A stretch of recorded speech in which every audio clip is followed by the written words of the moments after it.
Bismillahirrahmanirrahim. Assalamualaikum warahmatullahi wabarakatuh. Waalaikumsalam warahmatullahi wabarakatuh. Alhamdulillahi rabbil alamin wa bihi nasta'in ala umurid dunya waddin. Wassalatu wassalamu ala asyrafil anbiya'i wal mursalin sayyidina Muhammadin wa ala alihi wa ashabihi ajmain. Rabbi syrah li sadri wa yassir li amri wahlul 'uqdatam min lisani yafqahu qawli. Amma ba'd. Alhamdulillah para jamaah sekalian, kita masih diberikan kesempatan oleh Allah untuk belajar bersama di kajian tercinta kita Sekolah Fikih Live. Tentunya pada pagi hari ini kita akan kembali membahas tentang tarikh tasyri tobakot dalam madhab gitu ya. Kita sudah memasuki dan masih dalam pembahasan tobakot Syafi'iyah. Pada pertemuan yang lalu kita telah mempelajari bagaimana biografi dari pendiri mazhab Syafi'i yaitu Muhammad bin Idris Imam Asy-Syafi'i sendiri. Insya Allah pada pertemuan kali ini kita akan mempelajari, mengupas seperti apa dan siapa, bagaimana murid-murid beliau, yakni murid beliau yang ketika beliau masih berada di Mekah dan di Irak, yaitu para periwayat Qaul Qadim di mazhab Syafi'i. Insya Allah kita akan pelajari bersama Ustadz Sutomo Abu Nasr yang sudah hadir di tengah-tengah kita. Assalamualaikum Ustadz Sutomo. Waalaikumsalam warahmatullahi wabarakatuh, Ustaz Syihab. Kabar baik Ustadz pagi ini? Alhamdulillah khair insyaallah. Tidak sakit ya? Sekarang musim Omikron ini. Semoga Ya, mudah-mudahan terhindar. mudah-mudahan terhindar. Ya, Ustadz, pada pertemuan kali ini kita membahas tentang murid-murid Imam Syafi'i begitu ya. Betul. Namun ini ada lebih spesifik lagi yaitu riwayat Qaul Qadim. Nah, ini maksudnya seperti apa? Mungkin bisa langsung dijelaskan, kami berikan waktu dan tempatnya, Ustaz. Ya, bismillahirrahmanirrahim. Alhamdulillah wassalatu wassalamu ala Rasulillah wa ala alihi wa ashabihi wa man tabi'ahu wa wala. Amma ba'du. Uhayyikum bi tahiyatil Islam. Assalamualaikum warahmatullahi wabarakatuh. Waalaikumsalam warahmatullahi wabarakatuh. Setelah kita mengucapkan Alhamdulillah sebagai pembuka majelis ini, kemudian dilanjutkan dengan salawat kepada Rasulullah Shallallahu Alaihi Wasallam dan juga para keluarganya, para sahabatnya, dan mudah-mudahan kita juga termasuk yang mendapatkan ya cipratan-cipratan salawat itu, karena ada yang menafsirkan wa ala alihi, maksudnya adalah juga wa ala ummatihi Shallallahu Alaihi Wasallam. Maka mudah-mudahan mari kita berdoa, berharap dengan hamdalah dan juga salawat itu majelis kita menjadi majelis yang penuh berkah, yang banyak manfaat, yang bisa kita raih banyak hikmah juga, yang mudah-mudahan dengannya kita bisa membawa bekal ke akhirat kelak. Amin ya rabbal alamin. Amin. Jamaah, para peserta Sekolah Fikih Live, para pemirsa dimanapun Anda berada, baik yang mengikuti secara langsung melalui ruang Zoom atau barangkali ada juga yang nonton di YouTube, mungkin juga di media yang lainnya. Kita lanjutkan kembali tentang Tabaqat Asy-Syafi'iyah. Tentu ketika kita bicara Tabaqat Asy-Syafi'iyah, yang pertama akan kita bicarakan adalah Tabaqat Mujtahid mutlak mustaqilnya, yang tidak ada lain menempati posisi ini yaitu Imam Syafi'i sendiri. Itu tabaqat pertama paling tinggi pendiri madhab Imam Syafi'i, pendiri madhab Syafi'i. Dan itu sudah kita lalui. Walaupun tentu tidak secara tuntas kita bahas semuanya, tetapi mudah-mudahan sedikit yang kita pelajari itu mampu menambah perbendaharaan kita tentang sosok ulama yang kita anggap, kita klaim, kita akui sebagai imamuna, itu imam kita di dalam beribadah kepada Allah Subhanahu wa taala, di dalam beragama khususnya di dalam fikih-fikih ya, baik ibadah, muamalah dan seterusnya. Nah, setelah kita bicara tentang pendirinya yaitu Imam Syafi'i rahimahullah taala, maka pada kesempatan kali ini kita akan berbicara tentang muridnya. Awalnya saya merencanakan muridnya ya dari kalangan Irak gitu ya, yang meriwayatkan qaul qadim atau sebelumnya di Mekah, dan kemudian yang di Mesir sekalian gitu. Tetapi ternyata akan lebih apa namanya, menarik dan juga lebih mendapatkan semuanya gitu ya ketika kita bicara dipisah saja, bahwa murid-murid beliau bisa kita pisah menjadi dua, yaitu para murid yang meriwayatkan qaul qadim, ya, kemudian nanti pada pertemuan berikutnya para murid yang meriwayatkan qaul jadid.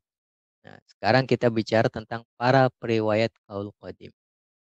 Nah, ketika bicara para periwayat qaul qadim ini, istilahnya apakah memang periwayat gitu ya, atau sebenarnya mereka hanya pemegang atau penerima fikih qadim atau qaul qadimnya Imam Syafi'i. Kenapa? Kemudian ini perlu kita apa namanya bahas gitu ya. Apakah istilah periwayat ini tepat atau tidak? Karena Imam Syafi'i kan pernah melarang fikihnya yang beliau ijtihadkan pada saat beliau di Baghdad. Beliau pokoknya sebelum datang ke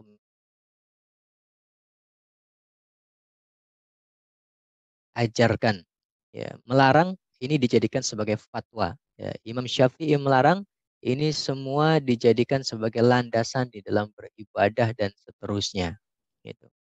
Jadi Imam Syafi'i melarang itu. Maka kalau Imam Syafi'i melarang itu, kok tiba-tiba ada yang meriwayatkannya, gitu. Nah, saya apa namanya, apakah benar gitu ya ketika kita istilahkan dengan periwayat, ternyata beberapa rujukan seperti kitabnya Al-Khatib Asy-Syirbini, ya, Mughnil Muhtaj misalnya, ya memang menggunakan istilah itu, ruwatu, ya, ruwat. Ya.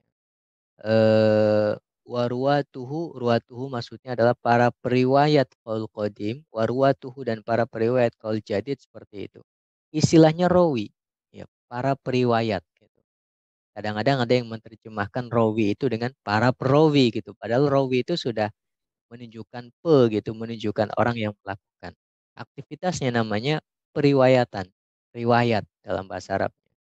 Maka saya tidak tahu gitu ya di dalam apa namanya Kamus Besar Bahasa Indonesia apakah istilahnya periwayat atau apa seperti itu.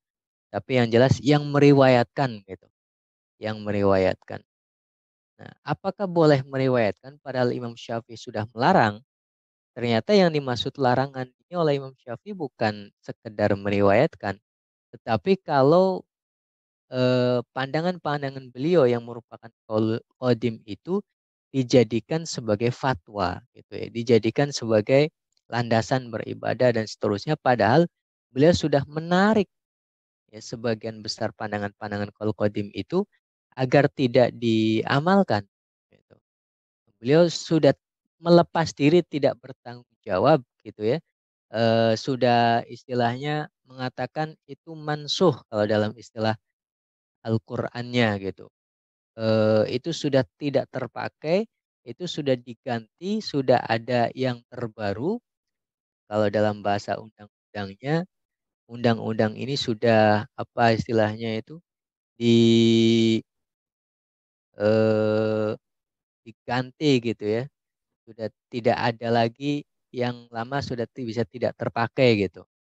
Nah, tetapi ternyata justru para pengikutnya ya tetap meriwayatkan, terutama mereka yang berada di Irak itu, para murid yang memang mendengar diajari madhab-madhab atau fatwa-fatwa Imam Syafi'i yang lama seperti itu.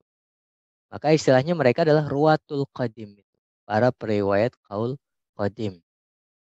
Nah, apa jawabannya kalau mereka meriwayatkan? Ya sekedar meriwayatkan tidak ada masalah, tidak bertentangan dengan perintah Imam Syafi'i.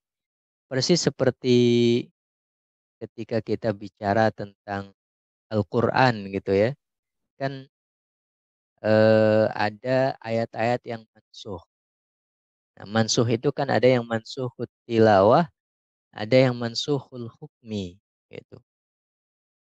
Ada yang dihapus itu bacaannya, sehingga kita tidak bisa membacanya hari ini karena ayatnya sudah tidak ada di dalam mushaf yang kita pegang. Mansuh. Walaupun bisa jadi hukumnya tetap ada. Tapi ada juga yang sekedar mansuhu tilawah saja. Mansuhul hukmi saja. Tilawahnya masih ada, ayatnya kita baca. Gitu. Tetapi hukumnya sudah tidak terpakai. Tapi membacanya tetap berpahala seperti itu. Hanya saja hukumnya sudah tidak berlaku lagi gitu. Karena sudah ada ayat yang dalam sejarah lebih baru turunnya seperti itu daripada ayat yang mansuh itu tadi. Nah, berarti menuliskannya di dalam mushaf tidak ada masalah. Orang pada tahu tentang apa namanya ayat-ayat yang lama yang sudah mansuh itu tidak ada masalah. Yang penting kan tahu bahwa itu sudah tidak berlaku lagi hukumnya seperti itu. Begitu juga para ulama kita ketika meriwayatkan qaul qadimnya Imam Syafi'i juga tidak menjadi masalah selama tetap mengatakan ini qaul qadim dan qaul qadim ini tidak diamalkan seperti itu. Walaupun tidak semua qaul qadim itu tidak diamalkan ya. Nanti ada kaidah-kaidah tertentu yang kemudian menghasilkan pengecualian-pengecualian tertentu di mana beberapa qaul qadim itu memang bisa untuk diamalkan seperti itu. Nah, ini kenapa kemudian muncul istilah para periwayat qaul qadim padahal Imam Syafi'i melarang qaul qadim itu untuk diajarkan. Ini sekedar mukadimah Ustadz Syihab. Nanti kita lihat siapa saja para periwayatnya, para murid Imam Syafi'i yang ada di Irak ini atau sebelum Irak di Mekah seperti itu pada beberapa lembar PDF berikut ini gitu ya. Baik, kita langsung baca pengantarnya atau mukadimahnya Ustadz Syihab. Ya, Ustaz. Kita langsung masuk ke muqaddimah. Pengantar, meski qaul qadim itu sudah dilarang oleh Imam Asy-Syafi'i untuk disampaikan sebagai fatwa atas nama beliau, akan tetapi meriwayatkannya sebagai sebuah pandangan hukum yang pernah dianut oleh sang imam bukanlah termasuk yang dilarang itu. Sebab sebagaimana dalam ayat maupun hadis-hadis ada sejumlah teks-teks syariah yang sudah terhapus hukumnya, tetapi masih tetap diriwayatkan. Bahkan ayat-ayat yang terhapus hukumnya banyak yang masih bisa dibaca secara Al-Quran kita. Dan membacanya tetap mendapatkan pahala yang sama sebagaimana ayat-ayat yang tidak terhapus hukumnya. Sehingga para murid Imam Ash-Syafi'i yang berada di Irak itu bisa disebut sebagai para periwayat Qaul Qadim.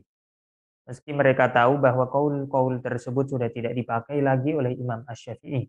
Bahkan sejumlah muridnya yang mampu mendirikan mazhab sendiri tetap saja bisa disebut sebagai periwayat kaul qadim. Di antara pendiri mazhab yang merupakan murid Imam Ash-Syafi'i adalah Imam Ahmad, Imam Abu Thawr, Imam Ishaq ibn Ruhawai.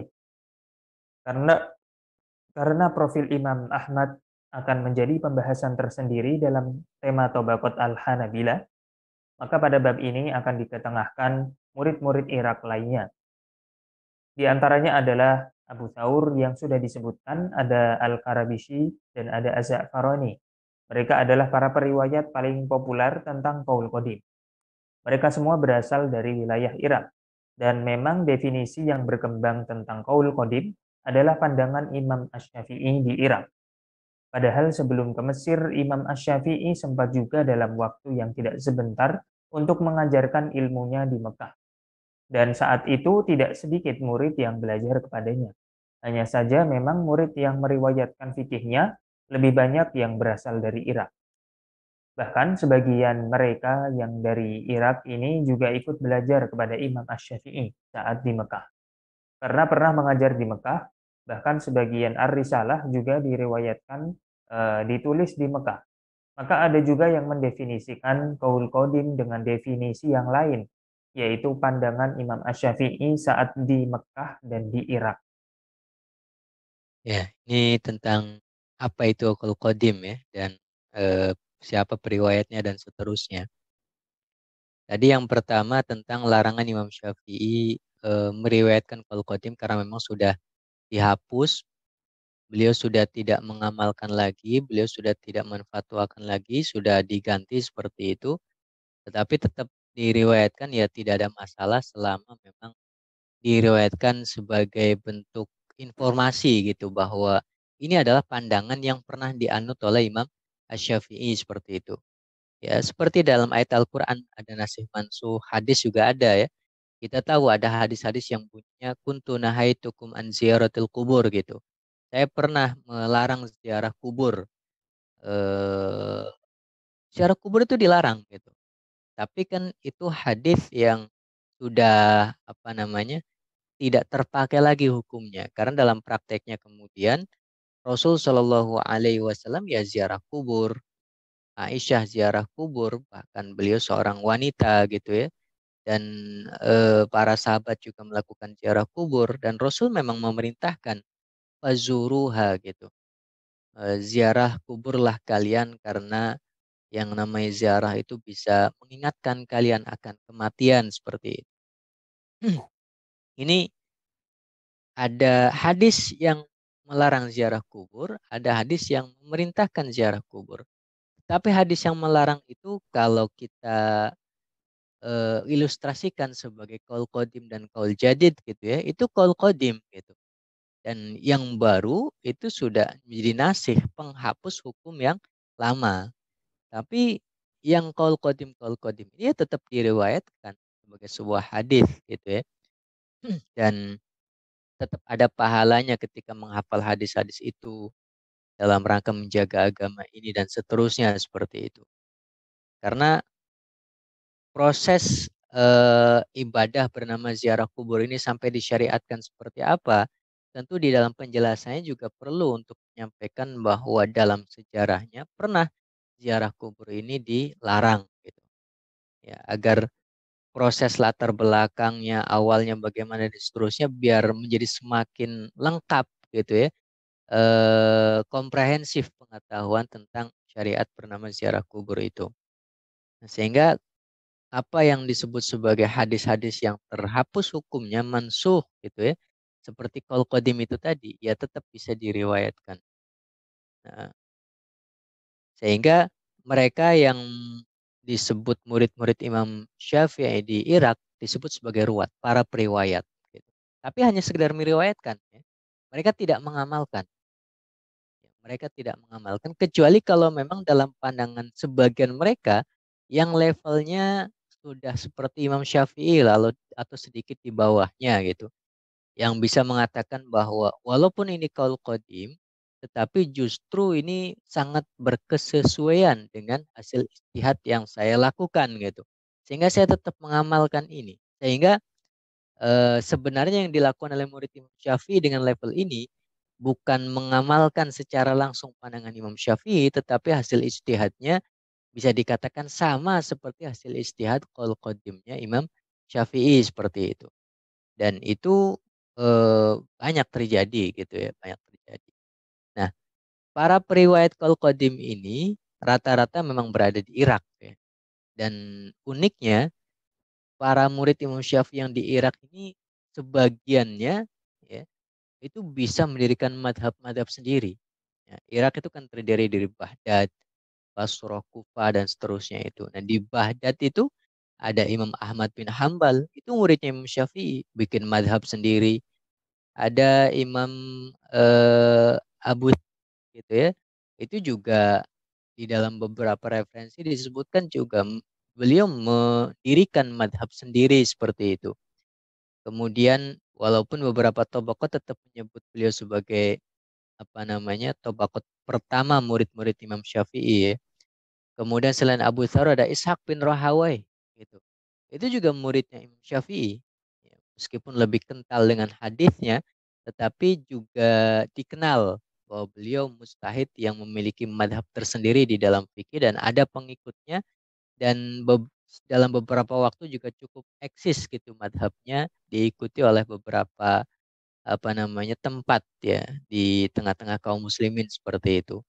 Jadi ada madhab Ishaq, madhab Abu Thawr, madhab Ahmad bin Hanbal itu semuanya muridnya Imam Syafi'i. Jadi Imam Syafi'i itu menjadi murid dari beberapa madhab sekaligus menjadi guru dari beberapa madhab seperti itu. Ini mereka walaupun pendiri madhab-madhab yang berbeda gitu ya dengan madhab Syafi'i, tetap karena mereka mendengar fatwa-fatwa qadimnya Imam Syafi'i, sehingga meriwayatkan Imam Syafi'i pernah berfatwa demikian gitu. Cuma itu qaul qadim gitu. Yang meriwayatkan saja. Ya. Tetap mereka disebut sebagai para periwayat qaul qadim. Kemudian eh, qaul qadim ini kan tadi disebutkan para periwayatnya hanya yang berada di Baghdad gitu ya atau di Irak secara umum. Padahal yang namanya Imam Syafi'i sebelum datang ke Mesir gitu ya, itu kan tidak hanya berada di Baghdad, tidak hanya berada di Irak. Beliau juga cukup lama juga ya, tidak sebentar lah berada di Mekah gitu. Dan di Mekah itu bukannya tidak ngapa-ngapain, beliau ngajar, beliau punya majelis ilmu yang didatangi oleh banyak sekali para penuntut ilmu di Masjidil Haram ya. Padahal di Masjidil Haram itu ada guru-gurunya yang juga ngajar seperti itu. Ada eh, Sufyan bin Uyainah gitu ya. Kemudian ada gurunya sendiri ya, Sufyan bin Uyainah juga gurunya Muslim bin Khalid Az-Zanji, guru di dalam ilmu fikihnya juga ngajar di situ. Tetapi Imam Syafi'i itu juga sudah membuka majelisnya sendiri dalam usia yang masih sangat muda sebenarnya. Ya, karena memang beliau diberikan izin untuk berfatwa oleh gurunya yang mufti Mekah itu, yaitu Muslim bin Khalid Az-Zanji, di usia yang kalau kita anggap seperti anak kecil, usia 15 tahun gitu ya. 15 tahun. Nah, di usia yang masih sangat muda itu, beliau setelah pulang dari Madinah, pulang dari Yaman gitu ya, dan sekali pernah ke Baghdad, menetap dalam waktu yang tidak sebentar di Mekah. Kemudian membuka majelis gitu, buka majelis. Yang pada saat membuka majelis itu banyak orang-orang Irak yang tadinya berencana untuk ikut majelisnya Sufyan bin Uyainah seperti Imam Ahmad bin Hambal misalnya, tetapi malah kemudian memilih untuk bermajlis mengikuti majelisnya Imam Syafi'i. Itu. Karena Imam Ahmad mengatakan bahwa ini yang memegang kunci-kunci ilmu hadis dan seterusnya seperti itu sehingga kalau tidak mendengarkan sekarang kesempatannya akan hilang. Tapi kalau hadis-hadis kita bisa mendapatkan dari banyak tempat, banyak guru seperti itu. Ya, ini di Mekah beliau mengajarkan itu. Artinya beliau juga punya murid di Mekah itu, Imam Syafi'i. Cuma memang murid-murid di Mekah ini tidak dikenal gitu ya, meriwayatkan pandangan-pandangan beliau ketika di Mekah. Walaupun bisa juga dikatakan bahwa Imam Syafi'i ketika di Mekah lebih banyak kepada fokus ngajar misalnya tidak menulis sehingga eh, ya pandangan-pandangan beliau tidak terdokumentasi gitu. Hmm. Tetapi teori ini ya bisa dibantah gitu ya bahwa fatwa itu tidak selalu harus ditulis. Ya secara lisan juga fatwa. Itu pertama. Kedua, realitanya justru sebaliknya. Beliau menuliskan sebagian risalah itu juga di pada saat di Mekah. Ya, di Mekah, kemudian Imam Abdurrahman bin Mahdi yang meminta beliau menuliskan Ar-Risalah itu berada di Irak gitu. Sehingga permintaan itu disampaikan dalam bentuk surat dan tulisan Ar-Risalah yang tidak disebut sebagai Ar-Risalah pada awalnya gitu ya. Itu kemudian dikirimkan dalam bentuk surat dan ada kurir ya, kurir yang menyampaikan surat itu dari Mekah ke Irak seperti itu. Artinya belum menuliskan juga di Mekah. Arisalah yang disebut sebagai Arisalah lama, Arisalah Al-Qadimah itu sudah ditulis sejak beliau berada di Mekah gitu. Dan banyak para sejarawan fikih gitu ya yang menyetujui atau mengamini teori ini gitu. Seperti Syekh Abu Zahroh ya di dalam biografi tentang Imam Syafi'i bahwa Imam Syafi'i menulis di Mekah tentang Arisalah walaupun juga dilengkapi pada saat beliau kemudian berangkat lagi ke Irak ya untuk terakhir kalinya seperti itu pada tahun 185 gitu ya. Dan juga 188 yang cuma beberapa bulan itu. Ya. Ini menunjukkan bahwa Mekah juga punya apa namanya menjadi saksi tentang penulisan pemikiran-pemikiran Imam Syafi'i, bukan hanya Irak gitu. Sehingga kalau kita bicara tentang Qaul Qadim, ada yang mendefinisikan bahwa itu adalah fatwa atau pemikiran atau tasnif gitu ya, tulisan Imam Syafi'i ketika berada di Baghdad, tapi juga ada yang mendefinisikan tidak sekedar di Baghdad. Qaul Qadim juga adalah fatwa pemikiran hukum Imam Syafi'i, tulisan Imam Syafi'i yang juga ketika beliau berada di Mekah dan juga Irak gitu. Tidak hanya Iraknya saja, Mekahnya juga ikut gitu. Nah, murid yang berada di Mekah ini memang banyak yang berada dari Irak juga yang kemudian ketika Imam Syafi'i ke Irak ya ikut juga ngaji lagi berada di Irak gitu. Nah, ada yang memang berasal dari Mekah yaitu Abu Bakar Al-Humaidi ya. Abu Bakar Al-Humaidi itu murid Imam Syafi'i yang memang asalnya dari Mekah gitu. Dan beberapa murid yang lain sehingga beliau memang kemudian mengajarkannya lagi pemikiran Imam Syafi'i di Mekah. Hanya saja sepertinya tidak menuliskan gitu ya secara khusus sehingga tidak terlalu dikenal. Sehingga ketika kita bicara tentang periwayat Qadim yang populer ya para ulama yang berada di Irak, Imam Ahmad bin Hambal, Imam Al-Qarabisi, Az-Za'farani, Abu Thawr itu tadi gitu.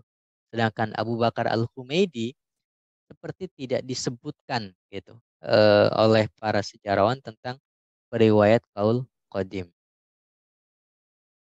Mungkin karena posisinya di Mekah gitu ya, berbeda tempat. Wallahu alam ya. Makanya definisi ini kita tinggal ya Mm-mm. perbedaan yang tidak terlalu signifikan sih sebenarnya ya. Tetapi apa namanya perlu akurat juga di dalam mendefinisikan qaul qadim gitu. Yang jelas kalau definisinya qaul qadim itu sebelum ke Mesir dan qaul jadid setelah ke Mesir itu jauh lebih Lebih aman aman. gitu. Mm-mm. Lebih aman karena kalau sebelum ke Mesir gitu ya kan termasuk di dalamnya Mekah juga gitu. Walaupun tidak Tapi kalau disebutkan. definisinya hanya mengatakan ketika beliau di Irak gitu. Tetapi banyak pandangan yang ditulis dan juga difatwakan ketika beliau di Mekah. Apakah ini masuk kaul qadim atau tidak? Kalau tidak masuk, jadi kaul ketiga gitu, kaul tersendiri yang kita sebut sebagai kaul apa gitu ya. Eh, ya mau tidak mau kan harus masuk ke kaul qadim. Tapi di dalam definisinya tidak masuk ya. Definisinya manik itu. Definisinya sudah menghalangi kaul yang ada di Mekah itu sebagai kaul qadim gitu. Maka definisinya yang mani itu perlu diperlebar lagi gitu. Harus memasukkan apa namanya kaul-kaul yang ada di Mekah dan ya sekitarnya gitu ya Hijaz seperti itu sebagai kaul qadim juga gitu. Karena kalau tidak dimasukkan ya masuk kaul jadi juga tidak gitu. Tapi barangkali gitu ya karena eh, dinamika dan seterusnya itu lebih banyak di Irak yang dialami oleh Imam Syafi'i gitu. Sehingga para pendefinisi Qol Qadim yang hanya membatasi Irak itu kemudian ya hanya mengatakan pandangan tulisan Imam Syafi'i yang ada di Irak seperti itu. Hmm, oke. Itu pertama. Kedua karena periwayatnya juga barangkali. Rata-rata periwayat Qol Qadim asalnya dari Irak seperti itu yang populer. Nah, yang di Mekah ya populer cuma satu dua saja itu seperti Abu Bakar Al-Humaidi. Itu pun eh, tidak terlalu banyak ya meriwayatkan kaulnya Imam Syafi'i. Iya. Yang kemudian para periwayat itu siapa saja Ustaz yang di Irak? Nah, kita yang sebenarnya banyak sekali ya. Ada ratusan murid yang ada di Irak gitu. Bahkan mungkin bisa mencapai ribuan seperti itu. Tetapi yang paling populer memang empat gitu. Empat. Yaitu Imam Ahmad bin Hambal, Abu Thawr, Az-Za'farani, dan Al-Qarabisi. Cuma kalau Imam Ahmad bin Hambal tidak kita bahas sekarang ya. Karena nanti kita punya pembahasan tersendiri ketika bicara tentang Tabaqat Al-Hanabilah gitu. Beliau sebagai pendiri madhab Hambali gitu. Nah, mungkin yang perlu kita bahas ya tiga sisanya gitu.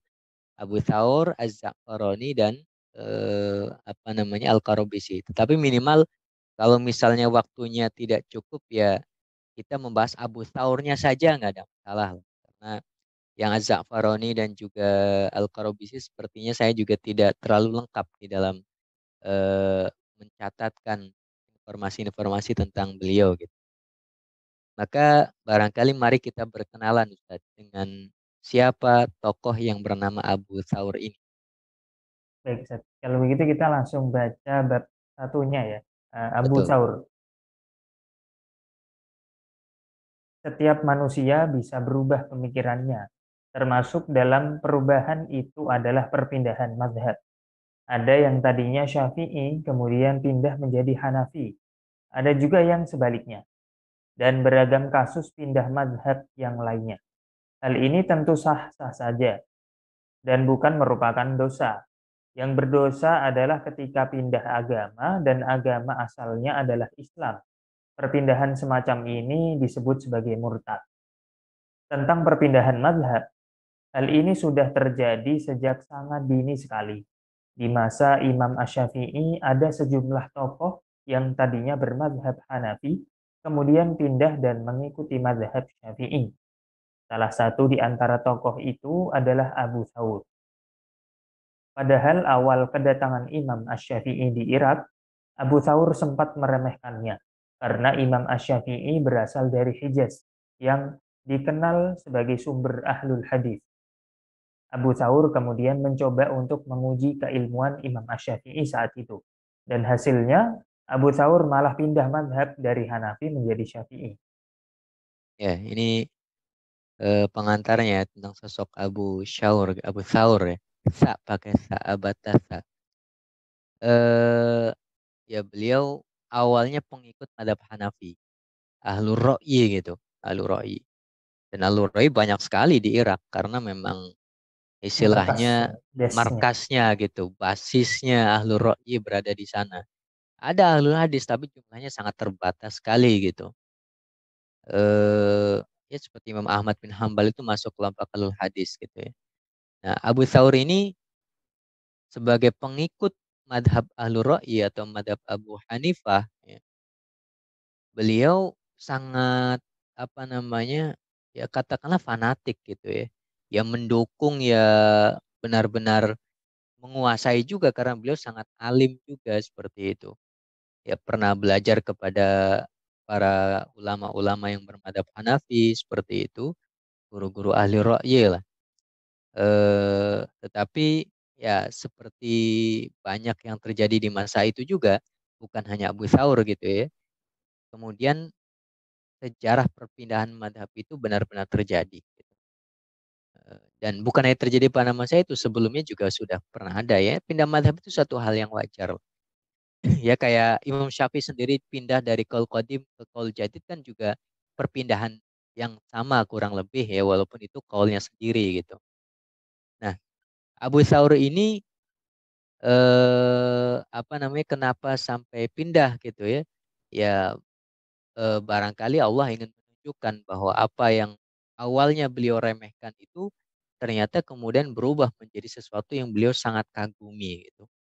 Karena Abu Thawr tadinya meremehkan Imam Syafi'i gitu. Bersama dengan beberapa kalangan ahlu roi yang lain ketika Imam Syafi'i datang, ada orang Hijaz nih. Dan Hijaz di masa itu kan dikenal sebagai ahlul hadis gitu. Ada orang Hijaz datang ke sini gitu. Dan seperti orang berilmu gitu ya. Dia Imam Syafi'i kan mengoreksi beberapa pandangan ahlul roi pada saat itu sehingga ada yang tidak suka. Gitu. Kemudian kalau begitu kita uji saja. Nah, Imam Abu Thawr ini dengan temannya Al-Qarabisi gitu, kemudian melakukan apa ya, semacam muamarah gitu. Muamarah itu konspirasi gitu. Yuk kita kerjain kalau kalau dalam bahasa kita ya. Tapi kerjainnya dalam bentuk ilmu. Akan kita tes, kita uji keilmuannya seperti apa.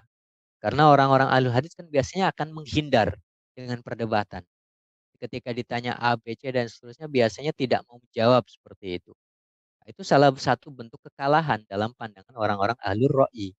Maka ketika ada ahlul hadis datang yaitu Imam Syafi'i, ya mereka bersemangat sekali untuk berusaha menguji gitu. Ya. Tapi singkat cerita, ketika ternyata ditanya dan Imam Syafi'i mau menjelaskan, yang penjelasannya berbeda dengan Al-Ra'i yang banyak menggunakan analisa-analisa logika gitu ya, kias dan macam-macam. Imam Syafi'i punya dasar dari Al-Quran, yang kemudian Al-Quran itu dijelaskan gitu. Punya dasar dari hadis, yang kemudian hadis itu ternyata nyambung dengan apa namanya jawab dengan pertanyaan gitu ya dan seterusnya, sehingga membuat yang bertanya itu terkagum. Wah, ini beda nih alur hadisnya gitu. Dia mirip-mirip juga seperti alur ro'i gitu. Dia punya apa namanya analisa-analisa, cuma tetap bersandarkan kepada Al-Quran dan Sunnah secara apa namanya eh sangat ketat gitu ya, sangat jelas gitu. Maka singkat cerita, ya beliau akhirnya pengen berguru kepada Imam Syafi'i, pindah madhab lah kepada madhab Syafi'i. Akhirnya Abu Thawr ya nisbatnya Abu Thawr Asy-Syafi'i gitu. Walaupun dalam perjalanan berikutnya beliau jadi punya madhab sendiri gitu ya. Baik, kita masuk kepada nama dan nasabnya Ustaz ya. Nama dan nasabnya. Beliau memiliki nama asli Ibrahim. Jika disebutkan dengan nasabnya, maka beliau adalah Ibrahim ibn Khalid ibn Abi al-Yaman, Abu Thawr al-Kalbi al-Baghdadi.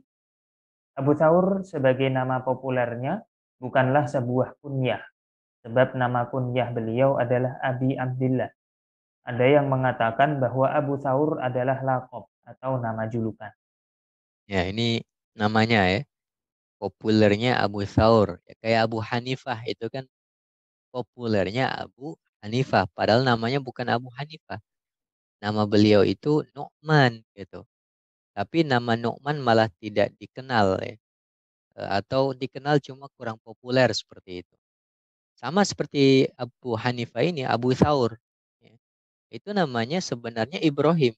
Ya Ibrahim aja. Orang tuanya hanya memberi nama Ibrahim gitu. Tetapi karena tradisi kaum muslimin pada saat itu gitu ya, orang-orang Arab awalnya selalu mengingat nasab, mengingat nama-nama orang tuanya, mengingat istilahnya nenek moyangnya itu selalu diingat gitu dalam entah beberapa generasi seperti itu. Akhirnya ya namanya bisa menjadi panjang gitu karena akan menyeret nama orang tuanya, kakeknya, neneknya, terus sampai generasi di belakangnya dalam jumlah yang cukup banyak seperti itu. Nah, kalau disebutkan nasabnya sepanjang itu ya kurang lebih ya ini cuma 3 generasi ya. Ibrahim bin Khalid bin Abil Yaman. Ya, dikenal dengan Abu Thawr Al-Kalbi Al-Baghdadi. Asli Baghdad ini ya. Nah, cuma nama Abu ini kan biasanya nama kunyah ya. Tetapi ternyata para ulama mengatakan kalau Abu Thawr bukan kunyah, itu lakob. Apa bedanya lakob dengan kunyah? Kalau kunyah itu berarti Thawr gitu ya. Beliau punya anak yang namanya Thawr gitu. Atau tanpa punya anak ya sebenarnya mungkin-mungkin saja gitu. Seperti yang dimiliki oleh Imam Nawawi tanpa menikah beliau punya kunyah gitu Abu Zakaria. Padahal namanya cuma Yahya. Nah, tetapi nama Abu Thawr ini bukan kunyah, karena nama kunyahnya ternyata ada yang lain, yaitu Abu Abdillah gitu. Abu Abdillah. Terus Abu Thawr ini apa? Ternyata julukan, lakob. Lakob. Sama seperti Abu Hanifah itu ada mengatakan lakob, ada yang mengatakan kunyah gitu. Ya, kalau lakob ya bisa apa saja, tidak harus menggunakan Abu gitu ya. Bisa juga dengan lakob-lakob yang lainnya seperti itu. Tetapi kebetulan antara lakopnya itu menggunakan nama Abu sehingga dianggap oleh sebagian orang sebagai kunyah gitu. Padahal bukan. Ini nama dan nasabnya. Saya tidak membaca lebih jauh tentang beliau dari keturunan Arabkah atau bukan dan seterusnya. Ya, tapi yang jelas namanya sudah seperti nama kaum muslim pada umumnya ya, Ibrahim seperti itu. Baik, itu yang A ya, nama dan nasabnya. Kemudian tentang lahir dan wafat. lahir dan wafat. Tentang kelahirannya hanya ada data tahunnya saja, tidak lebih. Itu pun perkiraan. Beliau lahir sekitar tahun 170 Hijriah. Jika demikian, hari ini menunjukkan bahwa beliau lebih muda 20 tahun daripada Imam Asy-Syafi'i. Sedangkan tahun wafatnya adalah tahun 240 Hijriah pada tanggal 3 bulan Safar. Putra Imam Ahmad yaitu Abdullah menghadiri jenazahnya. Saat pulang dan sampai rumah, ayahandanya bertanya dari mana? Setelah dijawab dari takziah jenazahnya Abu Thawr. Imam Ahmad memberikan kesaksian bahwa Imam Abi Thawr adalah benar-benar seorang yang faqih. Ya, ini tentang lahir dan wafat ya. Sekitar tahun 170 Hijriah. Berarti pada saat itu Imam Malik masih hidup, Imam Syafi'i sudah 20 tahun, karena beliau lahir tahun 150. Imam Malik 9 tahun lagi itu meninggal ya, 179. Tapi intinya ini masih sudah masuk masa Abbasiyah ya, sudah bukan Betul. lagi Umayyah gitu, sudah bukan lagi Umayyah. Ini timelinenya kurang lebih di situ. Jelas masuk abad kedua, ya, abad kedua dan wafatnya sudah masuk di abad ketiga gitu, yaitu tahun 240 Hijriah. Kalau lahirnya tidak terlalu apa namanya akurat gitu ya, kapan tepatnya tanggal dan bulannya, tapi sekitar 170. Tapi kalau wafatnya, memang data wafat biasanya lebih akurat daripada data lahir. Itu tahun 240 Hijriah, tanggal 3 bulan Safar gitu.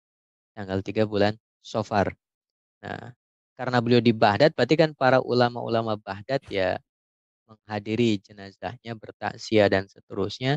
Salah satu ulama itu adalah putranya Imam Ahmad bin Hambal. Ya.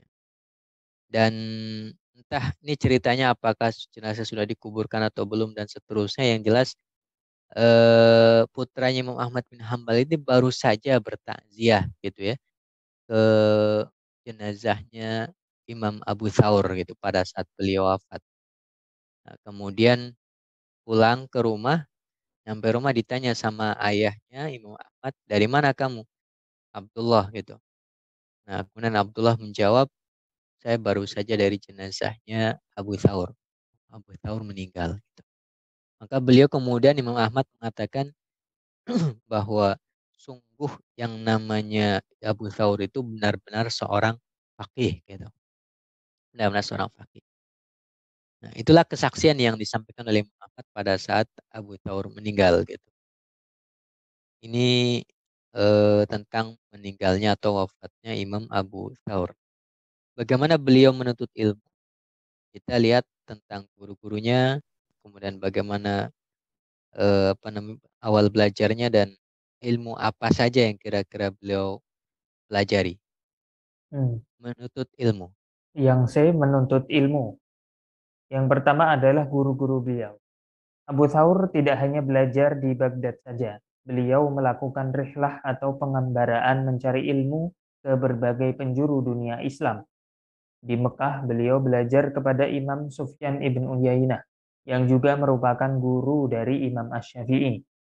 Ini berarti bisa dikatakan bahwa Abu Thawr dan gurunya yaitu Imam Ash-Syafi'i adalah satu alma mater. Hanya berbeda angkatan saja. Bisa jadi saat Abu Thawr baru menjadi murid Ibnu Uyainah, Imam Ash-Syafi'i sudah mendapatkan hak berfatwa di Mekah.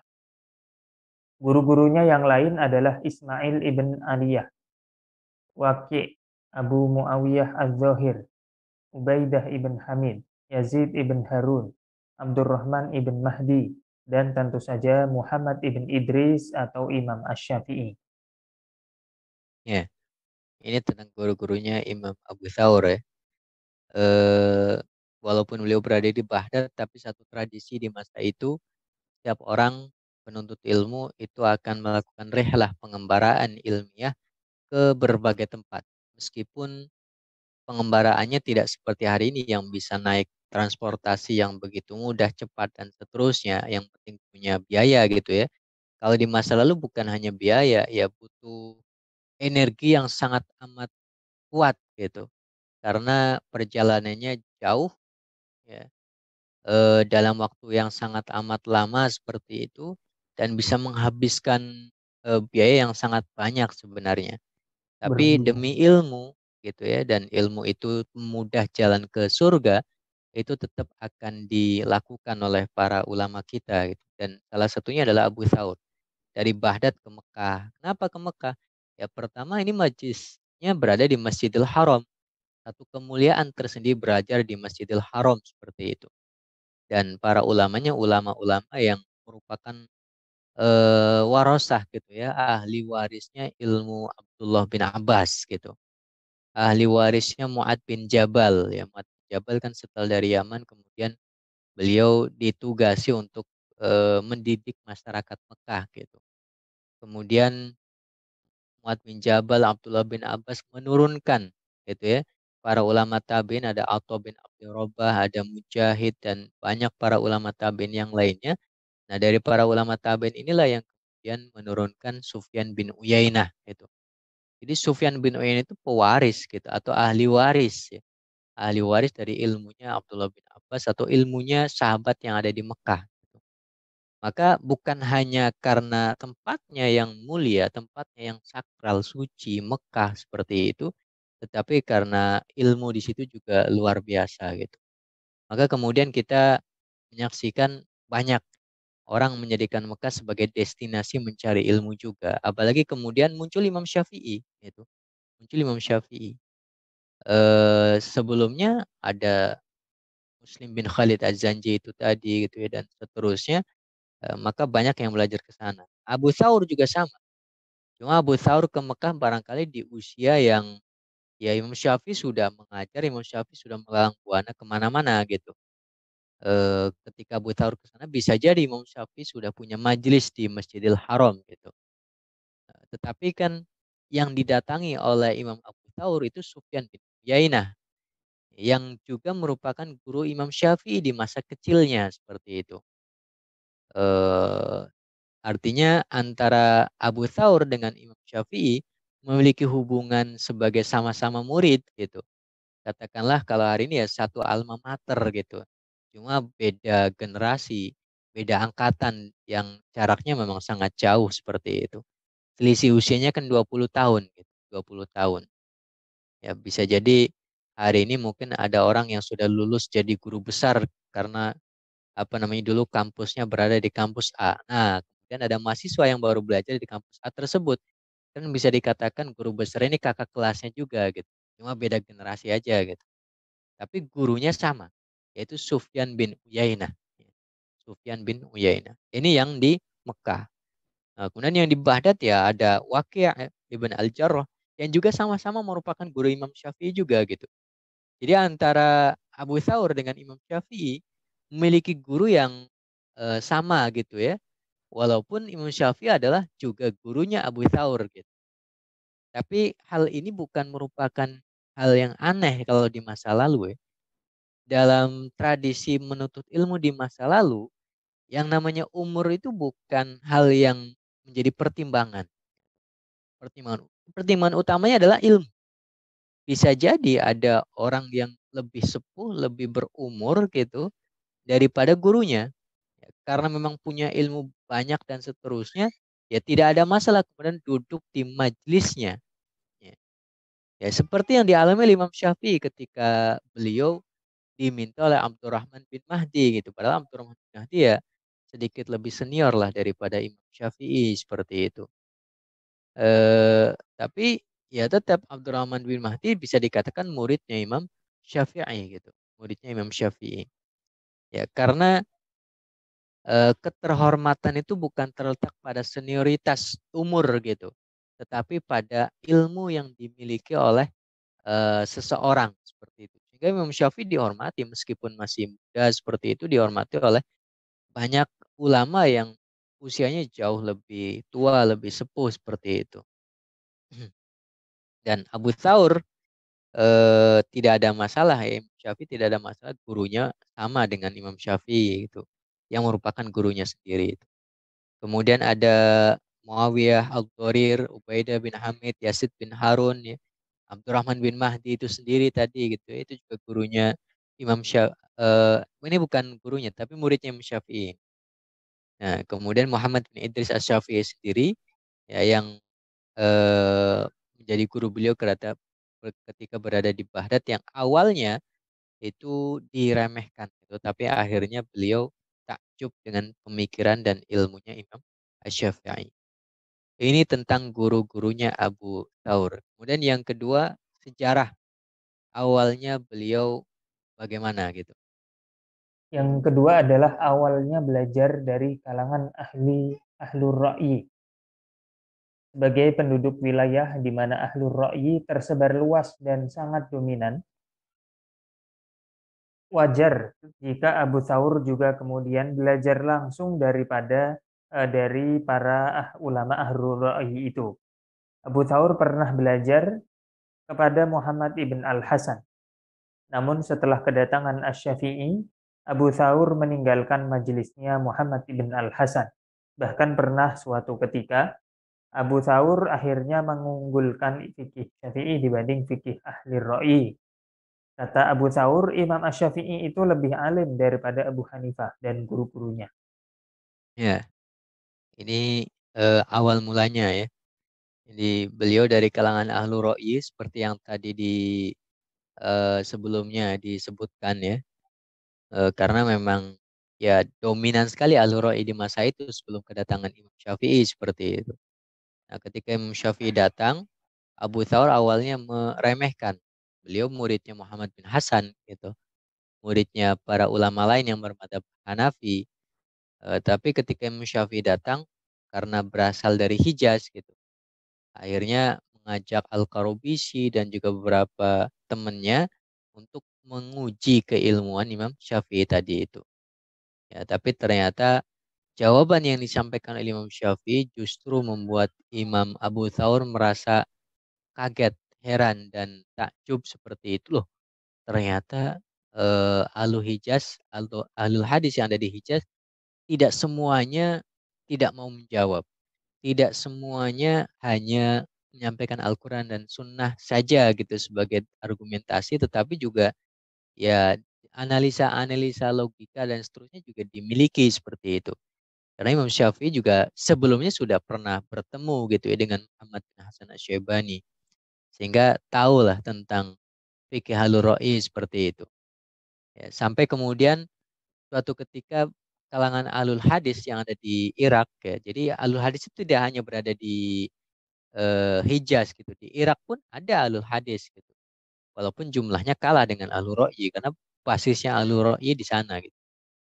Itu kemudian meminta kepada Imam Syafi'i dan termasuk di dalamnya ya seperti Imam Abu Thawr itu, tolong bantah gitu pemikiran-pemikiran ahlur ro'i. Ya. Contohnya dalam hal apa ya tentang hadis ahad gitu ya, yang kalau Hanafi kan mensyaratkan hadis minimal harus masyhur gitu lah kalau mau diamalkan dan itu tidak bertentangan gitu dengan usul-usul Hanafi dan seterusnya. Nah, tetapi kalau dalam pandangan Imam Syafi'i, ya hadis ahad asal sahih aja selesai, nggak harus apa namanya masyhur gitu untuk dijadikan sebagai dalil gitu ya. Ahad aja selesai. Satu gitu yang meriwayatkan asal sahih itu sudah bisa dijadikan sebagai hujah gitu. Kemudian Imam Syafi'i menyampaikan argumentasinya dan seterusnya, dan itu membuat para ahlul hadis yang tadinya merasa kalah dengan ahlul ro'yi gitu ya, karena sering tidak melakukan perdebatan, tidak berdebat dan seterusnya, dengan adanya Imam Syafi'i ahlul hadis jadi menang gitu. Ahlul hadis jadi menang. Termasuk yang kemudian majelis-majelis ahlul ro'yi yang tadinya banyak di satu tempat gitu di salah satu masjid di barat sebelah mana lah. Nah, itu ada 25 misalnya majelis Ahlur Ra'i. Gara-gara Imam Syafi'i datang, kemudian berkurang itu. Tinggal 3 Ahlur Ra'i gitu. Sisanya pada ikut alur hadisnya Imam Syafi'i. Model alur hadis yang berbeda dengan alur hadisnya Imam Malik seperti itu. Karena beliau kemudian menggabungkan ya antara Ahlur Ra'i dengan Ahlul Hadis. Dan salah satu yang kemudian menjadi muridnya adalah eh, Abu Thawr ini. Sampai-sampai ketika beliau meninggalkan majelisnya Muhammad bin Hasan, itu ditanya, kenapa kamu tidak belajar lagi kepada Muhammad bin Hasan? Kemudian Abu Thawr menjawab, ternyata Imam Syafi'i lebih alim. Lebih alim dari Abu Hanifah, lebih alim dari Muhammad bin Hasan, lebih alim dari para ulama yang bermadhab Hanafi gitu. Sampai dikatakan demikian. Padahal beliau pernah menjadi muridnya kalangan ahlur ro'yi gitu.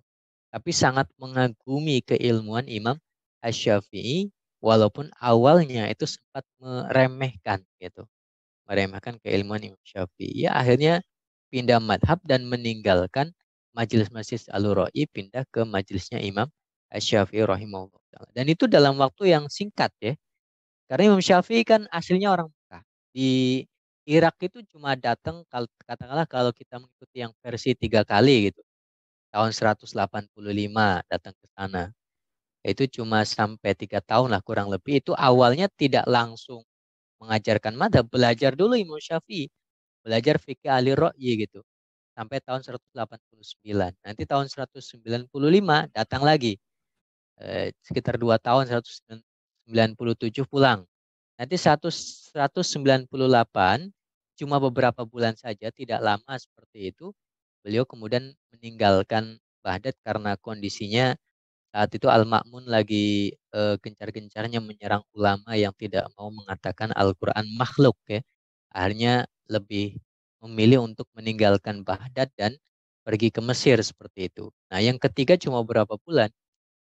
Artinya madhab Hanafi yang sudah bercokol cukup lama di wilayah Irak, kedatangan Imam Syafi'i yang cuma ya kan tidak lama gitu ya.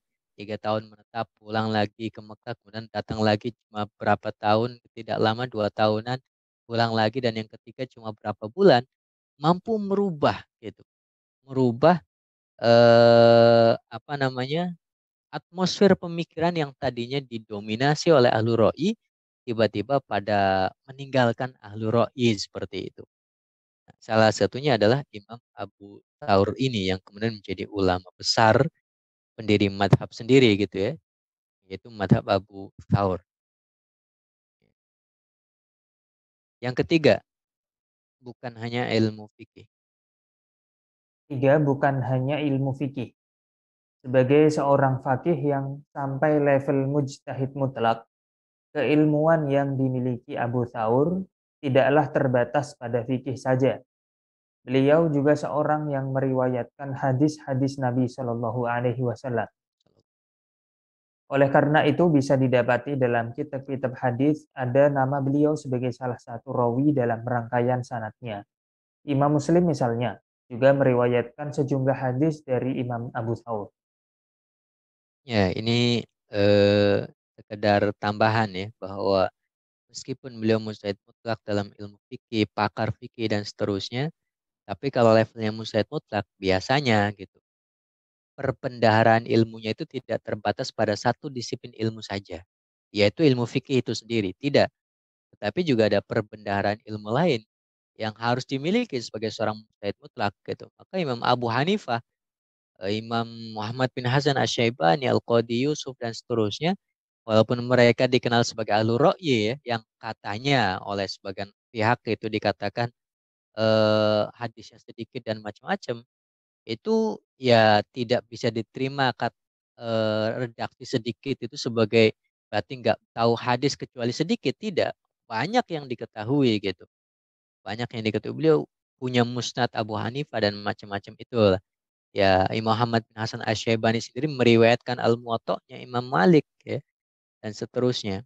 Ya, termasuk Abu Thawr memang berada di Irak dan termasuk kalangan ahlu ra'i. Tapi hadis juga meriwayatkan, hadis juga tahu. Belajar kepada Sufyan bin Uyainah juga salah satunya karena belajar hadis gitu ya. Karena tujuan utama kepada Sufyan bin Uyainah oleh para penuntut ilmu biasanya yang paling utama hadisnya. Abu Thawr meriwayatkan hadis-hadis Nabi Shallallahu Alaihi Wasallam. Imam Muslim lah yang punya Sahih Muslim gitu. Itu juga meriwayatkan hadis dari Abu Thawr gitu. Ya, tentu kitab Imam Muslim kan banyak ya. Tidak hanya yang Betul. Sahih Muslim, ada juga kitab-kitab yang lainnya seperti itu. kitab-kitab hadis. Nah, riwayat-riwayat yang dari Abu Thawr itu ya diriwayatkan oleh Imam Muslim juga gitu. Dan juga para ulama hadis yang lain gitu. Itu juga meriwayatkan dari Imam Abu Thawr itu di dalam hadis gitu. Dan di dalam disiplin ilmu yang lain tentu juga beliau memiliki perbendaharaan ilmunya seperti itu. Hmm. Ini yang ketiga. Nah, yang keempat sekarang D. D. Fikih Abu Thawr. Yang pertama, beliau adalah seorang mujtahid mutlak. Abu Thawr adalah mujtahid mutlak. Beliau memiliki madhab yang juga diikuti oleh sebagian kaum muslimin. Meski pengikutnya tidak sebanyak madhab-madhab lainnya, tapi eksistensinya sempat bertahan dalam waktu yang tidak sebentar. Beberapa kitab Tobaqot memang tidak menyebutkan beliau sebagai pendiri madhab.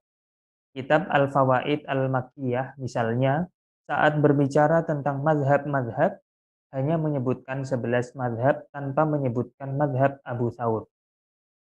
Tapi dalam sejumlah referensi yang lain, jelas disebutkan bahwa ada madhab yang terbentuk dari pemikirannya Abu Thawr ini. Karena beliau memang telah sampai level mujtahid mutlak. Ya, ini tentang Abu Thawr sebagai bukan lagi muridnya Imam Syafi'i gitu ya. Dia meriwayatkan eh Qadim tetapi beliau pendiri madhab. Madhabnya apa? Madhab Abu Thawr. Ya, entah madhab Abu Thawr itu namanya apa gitu ya. Itu juga tidak disebutkan dalam kitab-kitab fikih. Cuma disebutkan bahwa beliau pernah mendirikan madhab seperti itu. Artinya punya pemikiran yang berbeda dengan gurunya yang apa namanya mandiri seperti itu, eh, independen ya, tidak mengikuti apa namanya kepada madhab-madhab yang lainnya dan ya kokoh gitu. Seperti itulah pemikirannya sehingga banyak pengikutnya walaupun tidak sebanyak madhab-madhab yang empat dan usianya juga tidak selama madhab-madhab yang empat seperti itu. Tapi beliau pendiri madhab gitu. Beliau pendiri madhab. Imam Nawawi juga menyebutkan beliau punya madhab tersendiri seperti itu. Artinya Imam Syafi'i itu melahirkan pendiri madhab. Dan bukan hanya Abu Thawr ya. Imam Ahmad itu juga muridnya Imam Syafi'i. Beliau juga pendiri madhab. Kemudian Ishaq bin Rahawah itu muridnya Imam Syafi'i dan juga pendiri madhab. Gitu. Kemudian ada muridnya Za'faroni.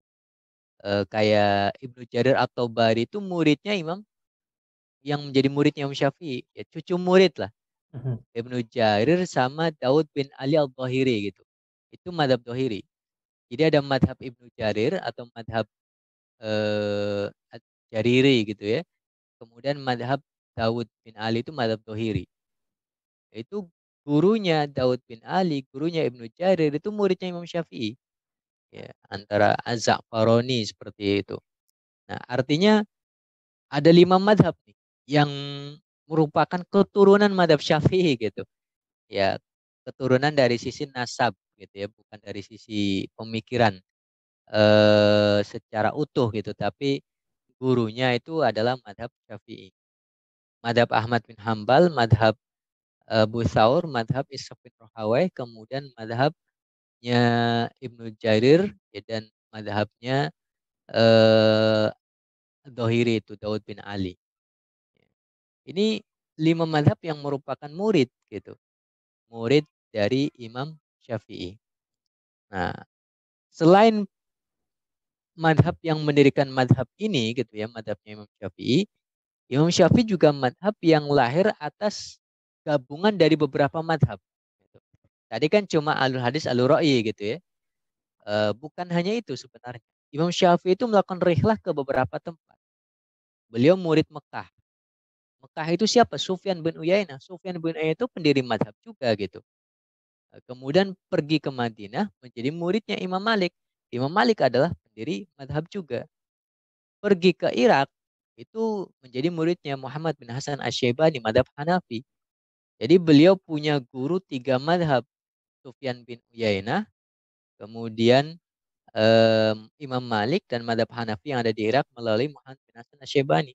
Dan masih ada lagi yang ada di Yaman. Saat beliau di Yaman itu ada 3 madhab yang beliau pelajari. Yaitu madhabnya Auza'i, ya, melalui muridnya Auza'i yang ada di Yaman. Madhabnya Al-Laythi, muridnya Imam Laits bin Sa'ad yang ada di Yaman juga. Dan satu lagi yang ada di Yaman itu madhabnya Sufyan Ats-Tsauri. Jadi ada dua Sufyan ya.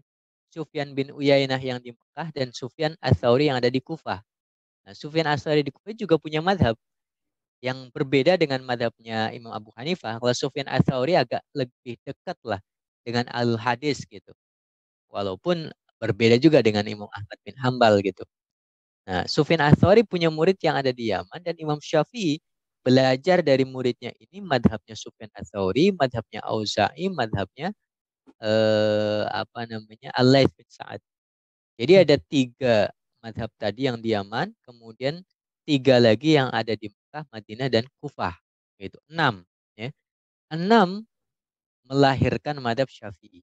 Madhab Syafi'i yang satu melahirkan lima madhab yang lainnya, yaitu madhab Ahmad bin Hambal, madhab Abu Thawr, kemudian madhab apa namanya Ishaq bin Rahawai, Ibnu Jarir, dan madhab Dohiri gitu. Jadi gurunya enam madhab, muridnya atau anaknya itu ada lima madhab. Ini madhab yang populer ya.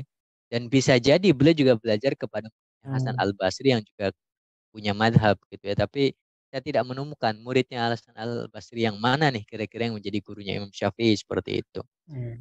Eh, Kalau Sufyan Ats-Tsauri dan Abu Tsaur ini apakah ada keterkaitan, Ustaz? Karena sahur-sahur juga ini.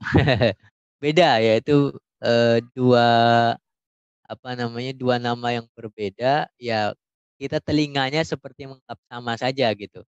Padahal berbeda. Ya bahkan yang namanya sama bukan hanya sekedar nama, pinnya sama pun bisa jadi orang yang sangat jauh berbeda gitu. Ya kayak ini misalnya. Ini cuma kebalik-balik aja sih. Tadi muridnya Imam Abu Hanifah ada Muhammad bin Hasan. Nah, muridnya Imam Syafi'i itu ada Hasan bin Muhammad gitu. Jadi ada Muhammad ibn Al Hasan, itu muridnya Abu Hanifah, gurunya Imam Syafi'i. Kemudian muridnya Imam Syafi'i ada Al Hasan bin Muhammad. Gitu. Nah, ini kan mirip-mirip ya. Hmm. eh, Bisa jadi ada Muhammad bin Hasan juga gitu. Nama para ulama itu sering kali antara namanya dengan ayahnya, kakeknya itu bisa sama itu.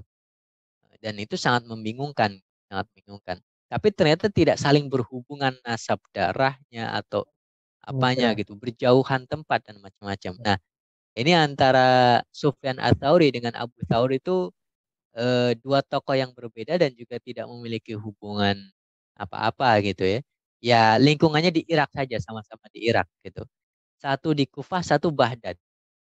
Satu Hmm. Kufah, satu Baghdad. Beda mungkin berapa ratus kilo itu. Tapi ya wilayahnya Irak gitu, wilayahnya Irak. Hmm. Memang di kitab fikih itu kita sering mendengar mazhab Ats-Tsauri begitu ya. Ats-Tsauri tulisannya. Nah, itu Ya, lebih tapi bukan Abu Thawr. bukan Abu Tsaur ya. Kalau Ats-Tsauri itu Sufyan Ats-Tsauri. Yan Ats-Tsauri. Ya. Ya. Kalau Abu Thawr itu biasanya kalau di Bidayatul Mujtahid tetap akan disebutkan qala Abu Thawr gitu. Tidak Hmm. disebutkan apa namanya madhab apa gitu. Dan memang tradisinya Ibnu Rus dalam Bidayatul Mujtahid memang menyebutkan nama ya. Qala Syafi'i, qala Abu Hanifah, qala Ahmad gitu, qala Malik, tidak menyebutkan madhab gitu. Langsung namanya, langsung pendirinya yang diutip pandangan-pandangannya seperti itu. Hmm. Baik. Oke, barangkali itu Yang ke tentang iya. ada lagi pertanyaan. Ustaz? Ya. Sudah Ustaz, kita masuk bab selanjutnya kalau gitu. Enggak, yang Memiliki kedua, oh, yang kedua ya, masih ada memiliki pandangan kontroversial. memiliki pandangan kontroversial. Memang diakui oleh para ulama bahwa Imam Abu Tsaur memiliki pandangan-pandangan yang terkadang menyelisihi jumhur ulama. Akan tetapi pandangan kontroversial adalah pandangan yang tidak sekedar menyelisihi jumhur, bahkan sudah sampai pada menyelisihi ijma. Salah satu kasus yang bisa dijadikan contoh adalah fatwa beliau yang membolehkan perempuan mengimami laki-laki. Fatwa ini benar-benar dinukil oleh kitab-kitab muktabar seperti Bidayatul Mujtahid Ibnu Rushd atau bahkan Al-Majmu' Al-Majmu'nya Imam An-Nawawi sendiri. Maka senanglah sejumlah kalangan liberal dengan fatwa ini karena bisa dijadikan sebagai justifikasi atas tindakan dan pemikiran mereka. Jika nukilan itu benar, sebenarnya cukup disikapi sebagai zullah, zullatul alim, keterpelesetan ulama. Namun, ternyata penelitian mutakhir justru menemukan bahwa fatwa tersebut hanyalah salah menukil saja, karena sejumlah referensi justru membuktikan sebaliknya. Salah satu yang meneliti ini misalnya adalah Syekh Muhammad Siddiqi Al-Burnu dalam risalahnya yang berjudul Ar-Rad Al-Mufhim. Ya ini eh, apa namanya sekedar informasi ya atau pengayaan tambahan tentang Hmm. fikihnya Abu Thawr gitu. Jadi Al-Imam As-Subki kalau nggak salah itu pernah menyatakan bahwa pandangan-pandangan Abu Thawr itu seringkali menyelisihi jumhur gitu. Tapi kalau sekedar menyelisihi jumhur sebenarnya tidak ada masalah. Ya. Artinya kalau menyelisih jumhur kan masih dalam ruang ikhtilaf para ulama gitu. Cuma bedanya jumhur dengan pandangan satu orang seperti itu. Nah, itu tidak disebut sebagai kontroversial kalau sekedar menyelisih jumhur. Walaupun bisa jadi karena kontroversial itu relatif ya. Di sebuah tempat bisa disebut kontroversial sekali gitu. Karena tidak dikenal pandangan itu. Eh, ya seperti fatwa yang mengatakan misalnya air kencing onta itu tidak najis misalnya. Itu sebenarnya tidak kontroversial. Secara hukum fikih, madhab Hambali memang mengatakan demikian gitu. Atau kotoran kucing itu juga tidak najis. Ya tidak kontroversial secara hukum fikih karena sebenarnya ada memang para ulama yang memfatwakan demikian gitu. Karena tidak ada ijma tentang kenajisan itu semua gitu. Cuma akan menjadi kontroversial ketika fatwa-fatwa semacam ini disampaikan di ruang, di tempat, di masyarakat yang belum pernah mendengar itu sama sekali. Itu kontroversial sekali gitu. Nah, bukan kontroversial ini yang saya maksud gitu ya. Kontroversial di sini kontroversial yang memang tidak disetujui oleh hampir semua ulama gitu. Yaitu tentang seorang perempuan yang mengimami laki-laki gitu. Ini pandangan yang aneh, syadz ya, apa namanya? Ya sangat bertentangan, bahkan bisa dikatakan bertentangan dengan ijma seperti itu, kata sebagian ulama ya. Kenapa bertentangan? Ya secara hukumnya syarat imam itu ya laki-laki gitu. Ketika apa namanya? Makmumnya itu perempuan, laki-laki dan seterusnya, asal imamnya laki-laki tidak ada masalah. Tapi kalau sudah makmumnya yang imamnya yang perempuan, maka syaratnya di belakangnya tidak boleh ada laki-laki. Apalagi laki-laki gitu ya. Khunsa aja nggak boleh bermakmum kepada perempuan gitu. Karena khunsa unsur kelaki-lakiannya gitu. Sehingga harusnya lebih ya bermakmumnya hanya kepada laki-laki saja gitu. Nah, ini sampai mengatakan bahwa perempuan boleh mengimami laki-laki. Dan mereka punya landasan hadis ya tentang hadisnya Ummu Warokoh itu dan macam-macam lah dalilnya gitu. Dan kebetulan gitu ada fatwa-fatwa yang dinukil dari para ulama muktabar dan Abu Thawr itu muktabar.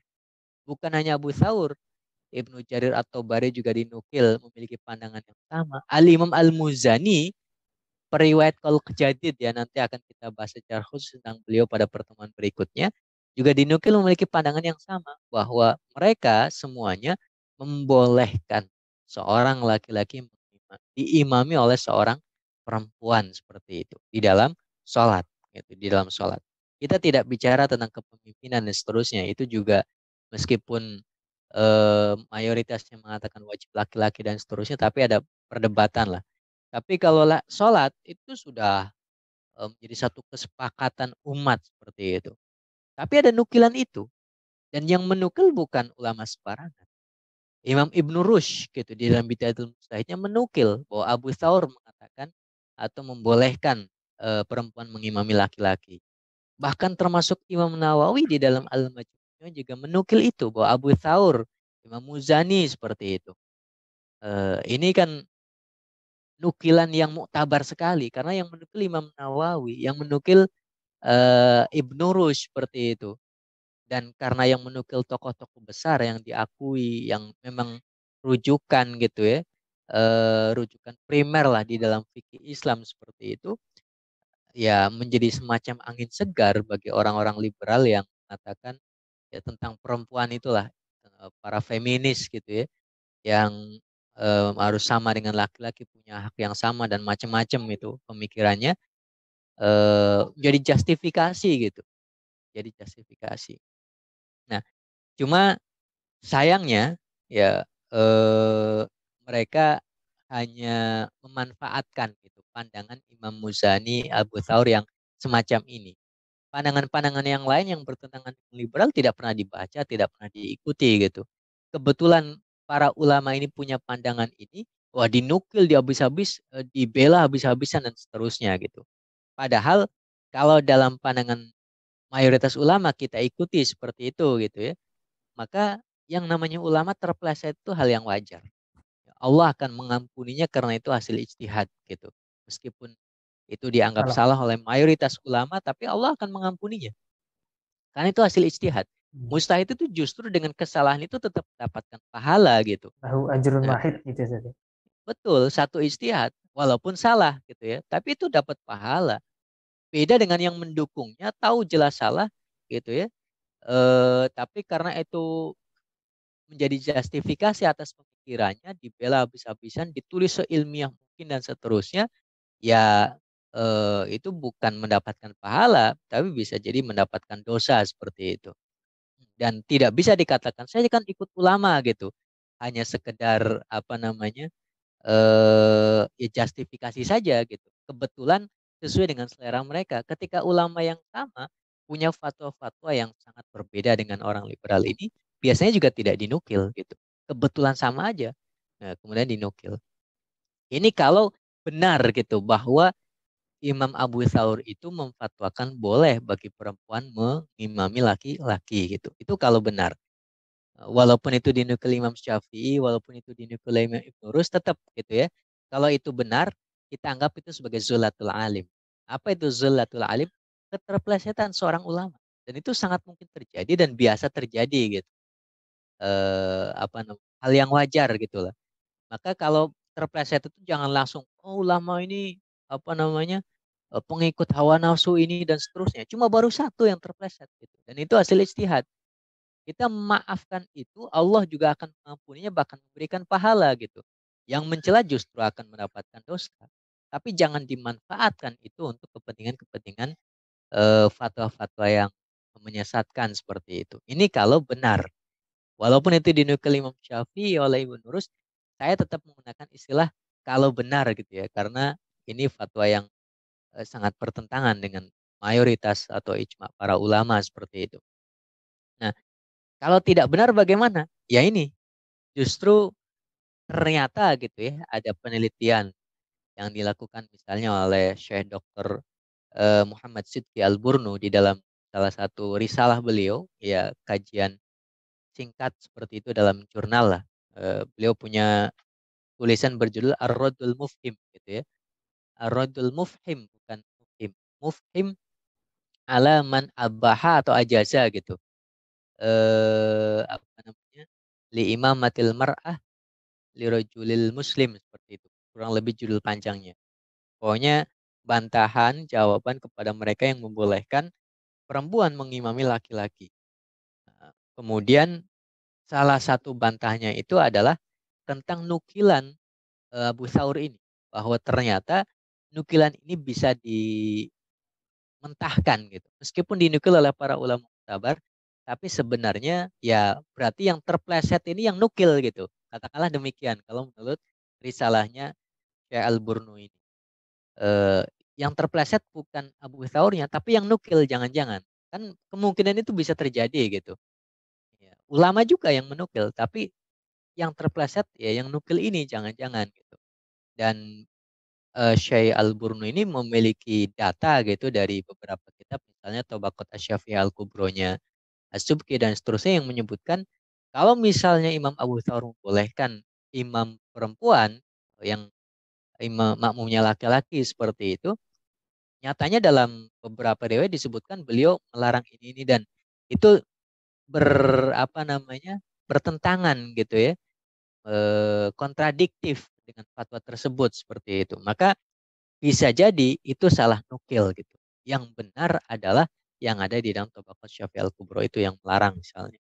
Nah ini contoh gitu bahwa beliau Abu Thawr dalam banyak nukilan para ulama memiliki beberapa fatwa yang kontroversial seperti itu. Ya tidak banyak sih, ya beberapa saja seperti itu yang memang eh, Imam As-Subki sendiri mengatakan ya sering menyelisih jumhur saja gitu. Tapi kalau kontroversial dalam bentuk yang seperti ini ya perlu diteliti ulang. Dan kebetulan sudah ada yang meneliti ulang, hasilnya ya bukan Abu Thawrnya yang terpleset, bisa jadi nukilannya yang terpleset gitu. Kalau yang dilakukan oleh para ulama ya itu keterplesetan, hasil ijtihad. Tapi yang dilakukan oleh mereka yang memanfaatkan keterplesetan ini ya bukan keterplesetan, sengaja memelesetkan diri kalau itu ya. Dan itu tentu terlarang. Baik, itu tentang Al-Imam Abu Thawr. Nah, kalau tentang Az-Za'faroni, kemudian para murid yang lain seperti Al-Qarabisi dan seterusnya, saya kira bisa kita pelajari dalam kesempatan yang lain ya, Ustaz Syihab. Karena waktunya ini udah jam 7 nih kayaknya. Iya, kalau ala rohatikum Ustaz. Kalau mau lanjut nggak apa-apa, tapi kalau sudah berarti kita teruskan dengan pertanyaan dari para jamaah. Mungkin Ya, ada pertanyaan aja. pertanyaan, kita Hmm. coba cek di Zoom. Ini yang pertama ada Pak Ahmad ya yang angkat tangan. Kita persilakan dulu. Silakan Pak. Ah, Assalamualaikum, Ustaz. Waalaikumsalam warahmatullahi wabarakatuh. Saya ada beberapa hal yang ingin saya tanyakan tadi terkait apa namanya persoalan perdebatan mengenai fatwa-fatwa tadi. Kalau fatwanya seorang mustahid, kemudian itu dianggap nyeleneh, lalu oleh ulama yang berseberangan kemudian ditazir. Tadi kan kalau fatwa dari mustahid mendapatkan pahala ya walaupun itu salah. Lalu apakah tazir terhadap pendapat itu atau tazir terhadap ulama seperti itu apakah bisa bisa juga menjadi pahala bagi yang mentazir, Ustaz? Itu satu. Yang kedua, Ustaz, saya tuh selalu penasaran ini apa namanya? Dari tadi kan seperti ada dikotomi gitu loh antara alur ra'ya dan alur hadis. Perbedaan terbesar dan eh, itu seperti apa, Ustaz, sehingga seperti seperti ada dikotomi gitu antara fikihnya alur ra'ya dengan alur hadis. Itu yang kedua, Ustaz. Yang ketiga, eh, ini kan tabaqat fuqaha ya, artinya pembagian berdasarkan fikih-fikih ya. Ini sependek yang saya tahu, tadi kan disebutkan Imam Al-Qarabisi ya. Saya kalau yang kajian yang pernah saya ikuti, Imam Al-Qarabisi ini kalau tidak salah ya, itu murid terbaik Imam Syafi'i dalam bidang akidah kalau nggak salah ya. Bahkan beliau pernah katakanlah seperti kayak face to face dengan Imam Ahmad dalam persoalan lafad kalau nggak salah lafad Al-Quran perbedaan itu. Artinya oh ini kan ini ahli akidah dengan kemudian dimasukkan dalam tabaqat fuqaha. Apakah beliau memang juga selain akidah punya kemampuan atau ahli usul juga atau seperti apa Ustaz? Itu aja pertanyaan saya. Terima kasih. Ya, terima kasih Pak Ahmad. Pertanyaannya ada tiga ya. Yang pertama terkait tahdir kepada fatwa yang nyeleneh itu apakah berpahala atau tidak seperti itu. Ya tentu yang namanya fatwa yang syad, nyeleneh seperti itu artinya kan satu kesesatan gitu ya yang tidak disadari sebagai sebuah kesesatan oleh sang muftinya.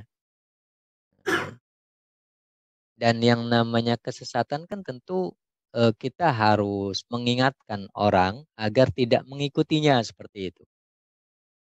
Nah, Nah, melakukan peringatan agar orang tidak mengikutinya tentu akan mendapatkan pahala gitu. Karena Hmm, namanya terpeleset jatuh ke jurang itu kan mirip-mirip seperti itu lah.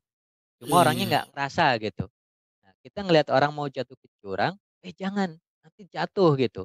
Nanti kamu terluka, kamu bisa mati, kamu bisa patah tulang, kamu bisa macam-macam seperti itu. Nah, kita menyelamatkan. Cuma memang kadang-kadang eh, hakikat penyelamatan ini dipahami berbeda oleh orang yang diselamatkan. Itu masalahnya. Karena lukanya tidak terasa, patah tulangnya tidak ada gitu ya. Matinya juga tidak ada gitu. Karena ini sifatnya kan abstrak gitu. Itu yang menjadi problem kan di situ gitu. Oh, Tapi mohon maaf Ustaz. Fatwa di sini maksudnya adalah yang sifatnya ikhtilaf itu loh, bukan sesuatu yang memang benar-benar itu sesat. kalau ikhtilaf kaidahnya beda. Beda lagi. Kayak ikhtilaf itu kaidahnya beda. Justru yang namanya ikhtilaf itu kaidahnya adalah la yungkaru al mukhtalafu fihi wa innama yunkaru al mujma alaihi. Hmm, Tidak boleh permasalahan yang masih menjadi ikhtilaf di antara para ulama itu diingkari gitu. Diingkari aja nggak boleh, apalagi sampai melarang-larang gitu dan seterusnya. Harus oh, dibiarkan oke. gitu, harus dibiarkan.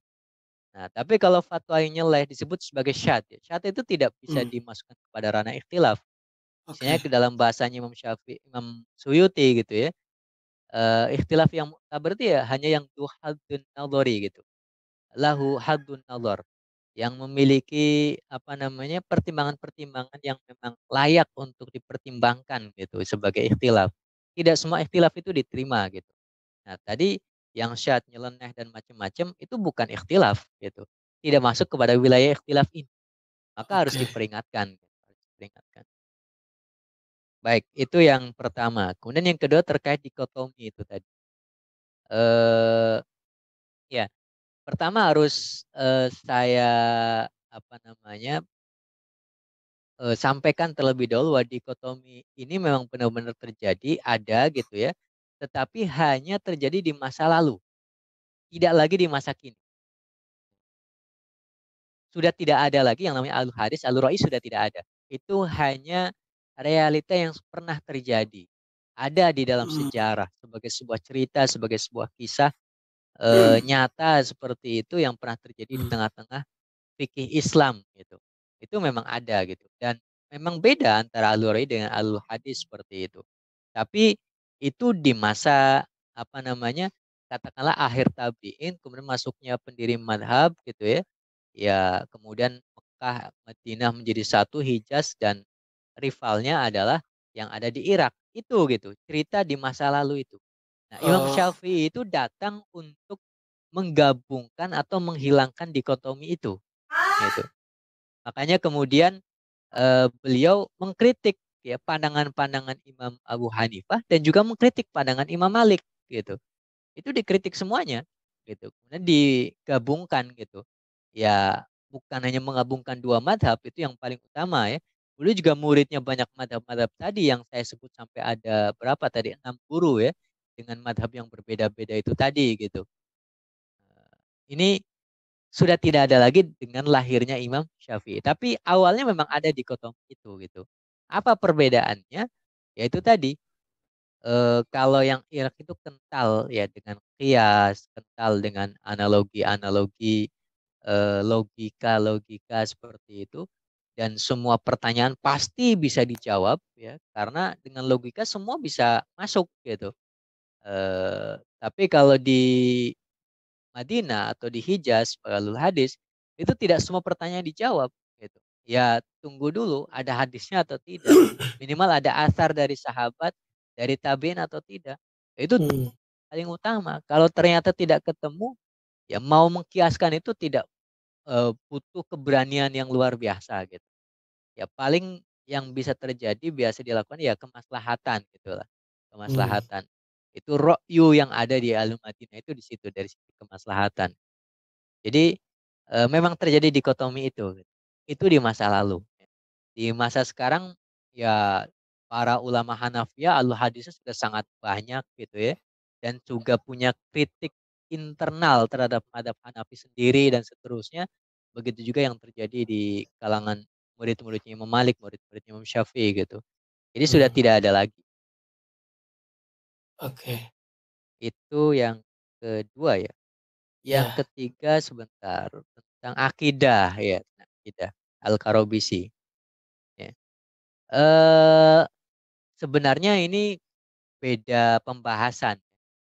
Imam Syafi'i meskipun beliau memang bisa dikatakan ya ahli juga, pakar juga di dalam akidah, tetapi itu bukan bidangnya. Gitu.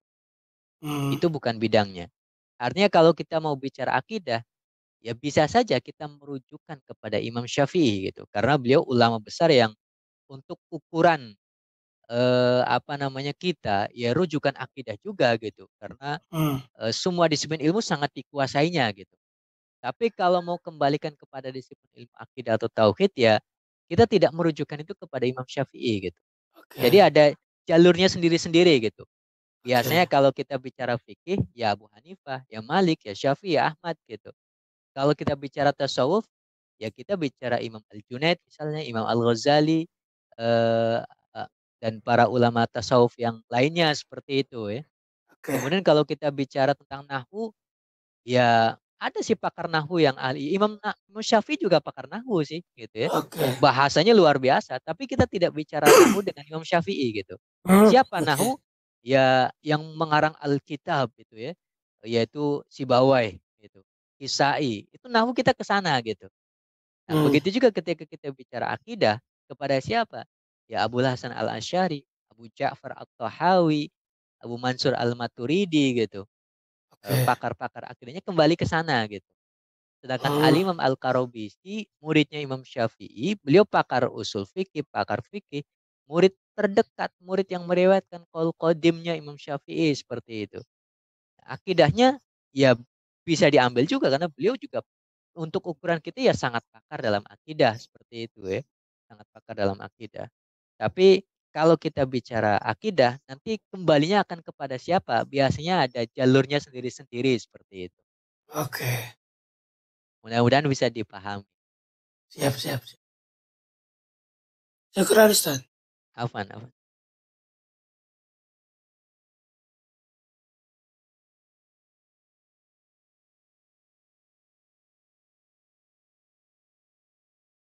Suaranya nggak kedengeran setiap. Hadis ahlu ra'yi itu memang kadang-kadang disalahpahami begitu ya. Jadi ada bahkan yang menisbatkan dirinya saya ahlul hadis. Oh ini yang salah di ahlu ra'yi, terlalu mengedepankan hawa nafsu gitu. Hmm, Kadang-kadang seperti itu. Jadi memang periodenya sudah berakhir begitu ya. betul. Mm. Baik, kemudian ini yang angkat tangan atau kita yang angkat tangan dulu, nanti setelah itu yang di chat Pak Yudi. Ini Ustadz Budi Purnawan dulu, silakan Pak. Assalamualaikum warahmatullahi wabarakatuh. Waalaikumsalam warahmatullahi wabarakatuh. Ya, Ustaz, kaul itu kan perkataan. Ini kenapa pakai istilah kaul, Ustaz? Bukankah ada yang lebih lebih lebih apa Hmm, namanya lebih tinggi lagi gitu, Ustaz? Karena kan kalau pemahaman kita kaul itu cuma sekedar perkataan begitu. Ini perkataan Imam Syafi'i begitu. Ini apakah emang pemilihan diksi kata kaul ini emang gitu tepat, Ustaz? Gitu. Yang kedua, kan ada kaul kodim, kaul jadid, ada muktamad indah Syafi'i. Nah, sekarang kita seperti apa memakainya Ustaz di zaman kita sekarang ini Ustaz? Apakah masih ada kaul kodim atau kaul jadid atau muktamad indah Syafi'i? Begitu Ustaz. Itu aja dua pertanyaan. Assalamualaikum warahmatullahi wabarakatuh. Waalaikumsalam warahmatullahi wabarakatuh. Ya, ini bisa dikatakan sekedar istilah ya. Tetapi ya bukan sekedar juga sebenarnya gitu. Artinya tidak ada masalah yang begitu berarti ketika menggunakan istilah qaul atau istilah yang lainnya. Meskipun secara bahasa qaul itu ya perkataan. Ya madhab itu juga secara bahasa hanya sekedar pandangan gitu. Pandangan apa namanya? Perspektif gitulah kalau dalam bahasa kita. Sekedar perspektif saja. Cuma masalahnya adalah bukan pada madhabnya yang sekedar perspektif atau kaulnya yang sekedar perkataan. Tetapi siapa yang berkaul dan siapa yang berperspektif. Itu yang menjadi kenapa kemudian kaul itu menjadi tinggi nilainya. Madhab menjadi tinggi nilainya seperti itu. Bukan lagi sekedar perkataan. Ya kayak sholat itu definisinya apa? Sholat adalah perkataan dan perbuatan gitu yang dimulai dari takbiratul ihram dan diakhiri dengan salam. Itu kan tidak sekedar perkataan, tidak sekedar perbuatan. Nah, kaul ini kenapa kemudian menjadi satu istilah tersendiri? Ya sebenarnya bersinonim dengan madhab gitu ya, bersinonim, tidak berbeda. Cuma nanti akan menjadi rumit kalau tidak dimunculkan istilah tersendiri yang berbeda dengan madhab seperti itu. Karena nanti ketika terjadi perbedaan riwayat-riwayat Imam Syafi'i, karena perbedaannya bukan hanya qaul qadim qaul jadid ya. Di dalam qaul jadid sendiri itu ada qadim jadid lah istilahnya gampangnya. Maksudnya gimana? Ketika di Mesir Imam Syafi'i pernah berfatwa, tapi fatwa yang di Mesir itu kemudian dianulir atau dikoreksi, diamandemen ulang gitu lah oleh Imam Syafi'i sendiri ketika beliau belum meninggal ya pada saat di Mesir gitu. Artinya bukan hanya terjadi perbedaan itu ketika Imam Syafi'i pergi ke Mesir gitu ya, kemudian ganti pendapat dan selesai, tidak. Ternyata setelah ganti pendapat atau ada pandangan masalah baru yang belum pernah ada sebelumnya, pandangan ini dirubah lagi oleh Imam Syafi'i sendiri. Artinya ada qadim jadid di dalam qaul jadid gitu. Kalau mau lebih ribet lagi gitu. Nah, agar tidak ribet kan qadim jadid yang ada dalam qaul jadid itu perlu dibuat istilah tersendiri gitu. Nah, begitu juga ketika kita bicara tentang kaul ini gitu. Kenapa dipakai istilah ini? Karena nanti ada istilah madhab. Ada istilah madhab.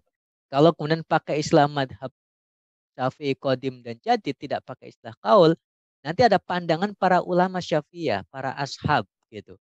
Yang juga punya kaul-kaul gitu. Maka para ulama mengatakan, kalau kaul itu khusus Imam Syafi'i gitu. Khusus Imam Syafi'i saja.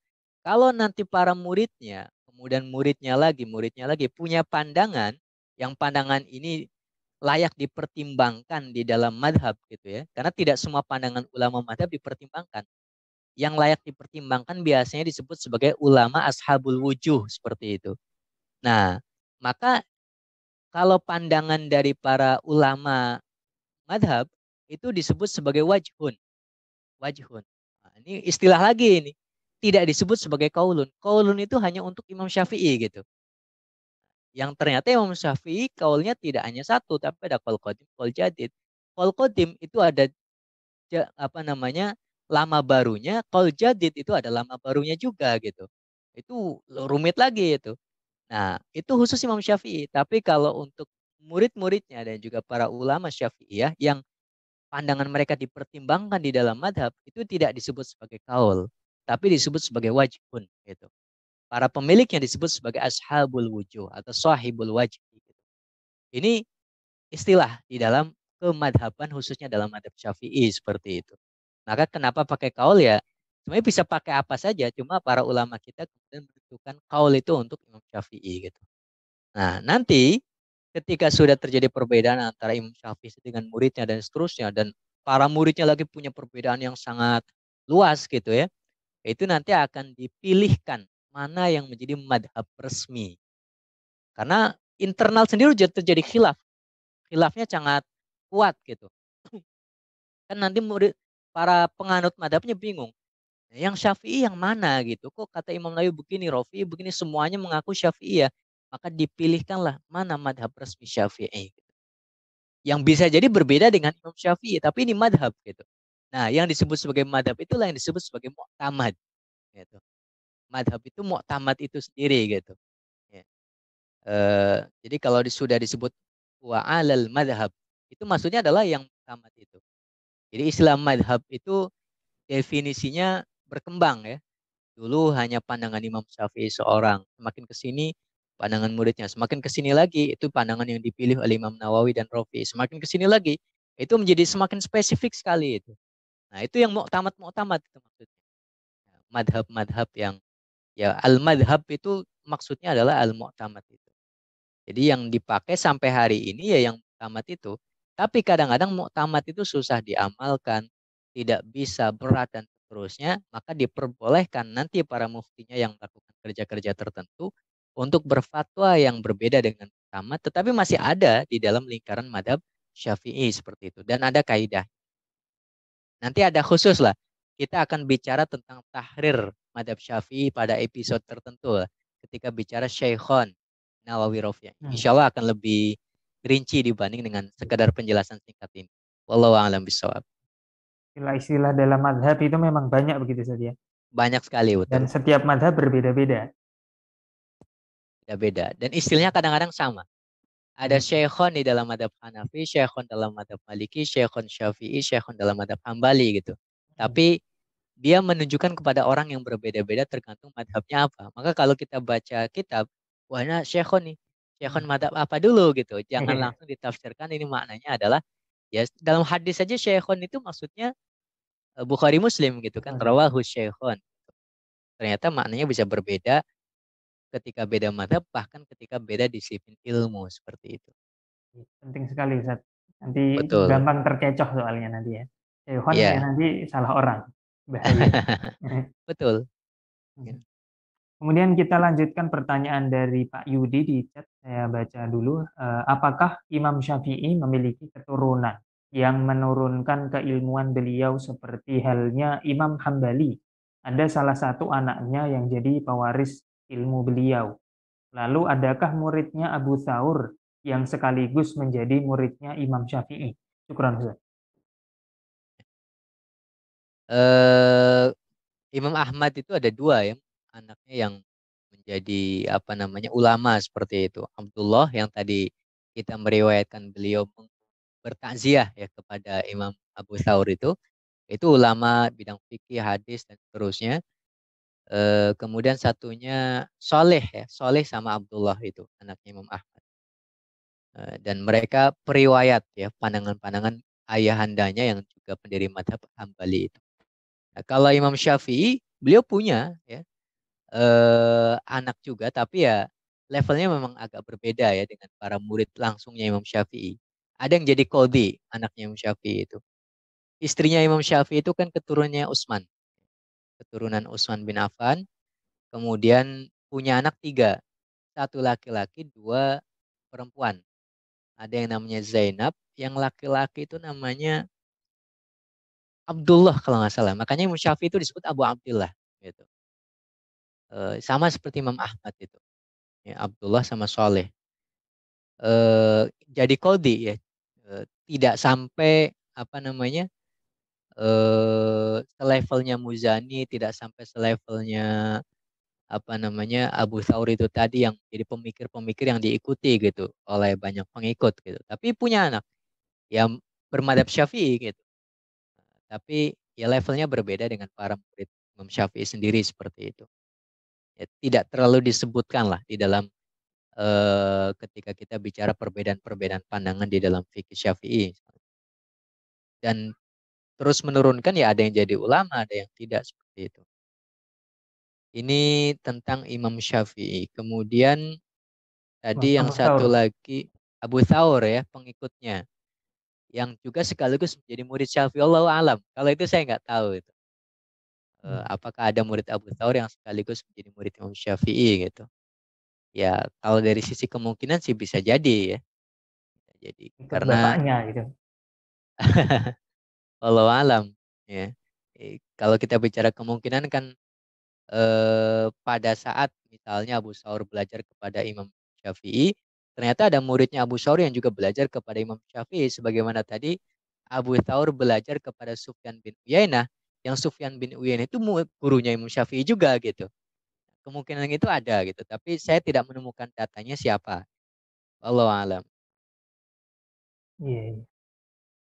Baik Ustadz, sudah terjawab semua alhamdulillah pertanyaan dari para jamaah sekalian.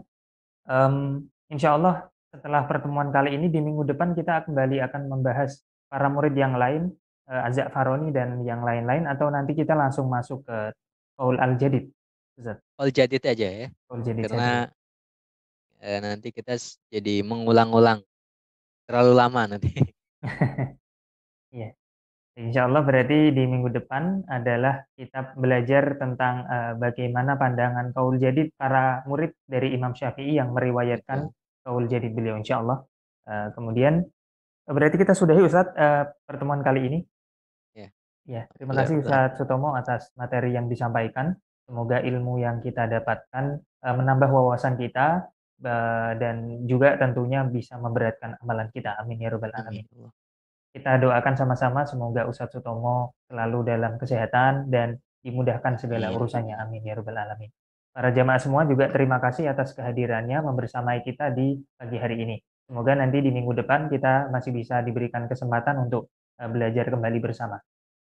Ya, nanti malam para jamaah sekalian, hari Rabu malam berarti kita akan ngaji sekolah fikihnya bersama Ustadzah Aini Aryani dalam pembahasan fikih wanita, yaitu at-tasyabbuh dengan orang non-muslim begitu ya. Nah, insya Allah kita akan pelajari nanti malam setelah KMK jam 8 sampai selesai. Begitu, sebelum kita tutup, ada info terkait infak bisa ditampilkan. Para jamaah sekalian yang ingin berinfak kepada kita di Rumah Fikih Indonesia mendukung kita bisa melalui Bank Muamalah di rekening 3604 kali 6321 atas nama Aini Aryani atau melalui Bank Syariah Indonesia di rekening 3353158410 atas nama Aini Aryani atau melalui situs rumahfikih.com/donasi. Nah, itu kita cukupkan sesi kita pada pagi hari ini dengan bersama-sama membaca doa kafaratul majlis. Subhanakallahumma wa bihamdika asyhadu an la ilaha illa anta astaghfiruka wa atubu ilaik. Saya Syahudin Ahmad mohon undur diri sampai ketemu di pertemuan berikutnya. Wassalamualaikum warahmatullahi wabarakatuh.